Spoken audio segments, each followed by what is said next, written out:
এই বাচ্চাটির আগের একটি ভিডিও আমার চ্যানেলে রয়েছে, যেটির লিঙ্ক আমি ডেসক্রিপশন বক্সে দিয়ে রাখলাম। আগের ভিডিওতে দেখিয়েছিলাম একে আমরা রেস্কিউ করেছিলাম এবং এর ট্রিটমেন্ট শুরু করেছিলাম এবং একে শেল্টারেও পাঠিয়েছিলাম সুস্থতার জন্য। আপনিও যদি পশুপ্রেমী হয়ে থাকেন তাহলে সম্পূর্ণ ভিডিওটি দেখবেন।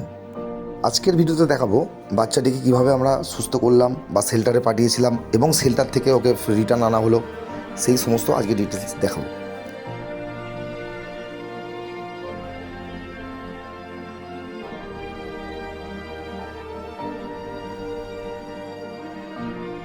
বাচ্চাটির একটি চোখ উবড়ে চলে এসেছিল এবং কোমরে ভীষণ ধরনের চোট ছিল, যার কারণে উঠে দাঁড়াতে পারছিল না।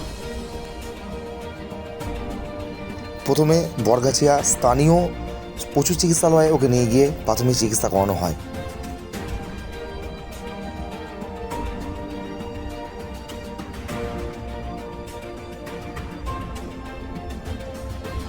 সেদিন রাত্রের মতো একটা সুরক্ষিত জায়গায় ওকে রেখে দিয়ে এসেছিলাম এবং পরদিন গিয়ে দেখলাম ও মুখ দিয়ে আমাদের ডাকছে, কিন্তু উঠে দাঁড়াতে পারছে না, আসতেও পারছে না। তখনই বুঝলাম ওর কোমরে চোট খুবই গুরুতর। তখনই বুঝলাম ওকে শেল্টারে পাঠাতে হবে, কারণ হাড়ের চিকিৎসা আমাকে জানা নেই বা আমার পক্ষে সম্ভব নয়। তাই সেদিনকের মতো ওকে খাবার খাইয়ে ডাক্তারবাবুর পরামর্শ মতো ট্রিটমেন্ট করে ওকে শেল্টারে পাঠালাম।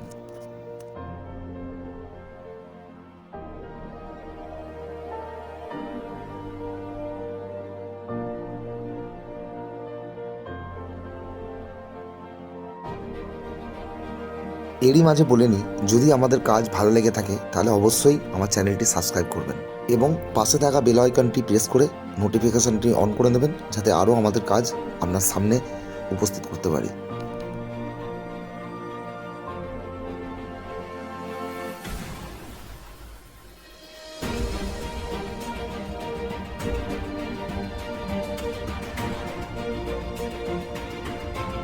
ওকে শেল্টারে পাঠাবার ঠিক 15 দিন পর ও আমাদের কাছে সুস্থ হয়ে ফেরত আসে।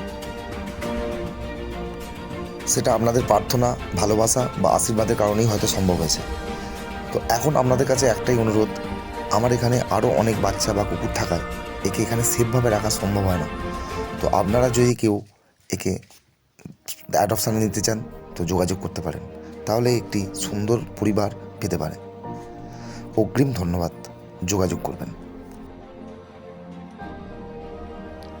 আমার একার পক্ষে এই এত বাচ্চাদের খরচ মেনটেন করা সম্ভব নয়। যদি সম্ভব হয় আপনারা আমাকে হেল্প করতে পারেন, তার ডিটেলস দিয়ে রাখলাম। অগ্রিম ধন্যবাদ।